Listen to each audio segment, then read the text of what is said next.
en liten introduktion till Vilma-roboten som vill säga är en robot som min dotter har byggt. Och vi har här en hjärna i form av en ESP8266.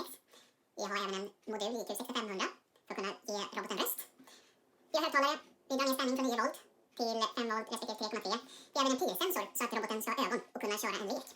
Jag gör en liten snabb introduktion på hur den fungerar. Så vi drar igång roboten. Så.